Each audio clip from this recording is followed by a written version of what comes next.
Charles de Gaulle Airport, and it's early. Paris by train. Please make sure that you have all of your luggage with you.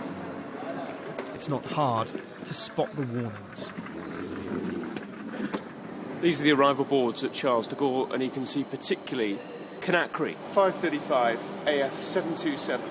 The capital of Guinea is one of the cities hit hard by Ebola. And then just along on the departures board, 7:30 London Heathrow, AF 1680. That's the one we're on. This weekend they'll start screening passengers here, months after the Ebola crisis started. It's changed the way Hani and her daughter travel. Hand sanitizer is now an essential. They're heading to London, but started their journey in Abuja in Nigeria.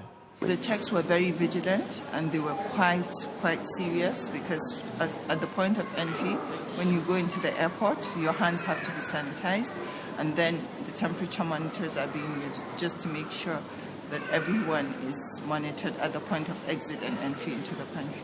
So you feel happy? I feel happy, I feel reassured. Madame, Monsieur, nous vous rappelons que ce vol est non-fumeur.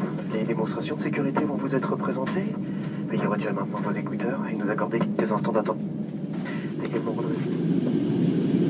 We're now starting our descent into London. The commuters are down there getting on their way to work, but on board this particular commute, you've got perhaps a dozen or so passengers who have transferred flights in West Africa and are now heading into London to see what that screening's really like.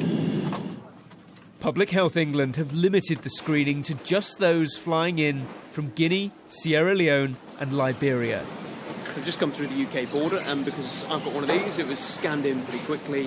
Obviously showed the guy at the border control that I'd only come in from Paris and therefore didn't require further questions. There were a couple of other more in-depth conversations going on at some of the other desks, but no obvious signs of screening other than the signs that have been put up asking people to declare if they've been to West Africa recently.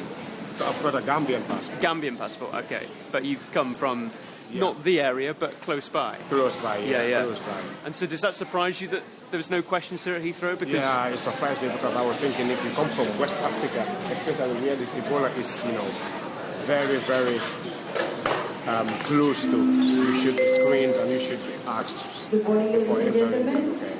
Hani and her daughter had exactly the same experience. So nothing about health or Ebola or anything? No health-related questions or based on the outbreak on Ebola, nothing. Does that surprise you or not? Yes, I was a bit surprised because the Ebola is spreading even in Europe, so I expected some sort of vigilance. The screening is being introduced at Birmingham and Manchester airports soon. But the policy is already being questioned by the passengers it's supposed to serve. Those people and then drift off into Britain unchecked. Tom Parmenter, Sky News, Heathrow Airport.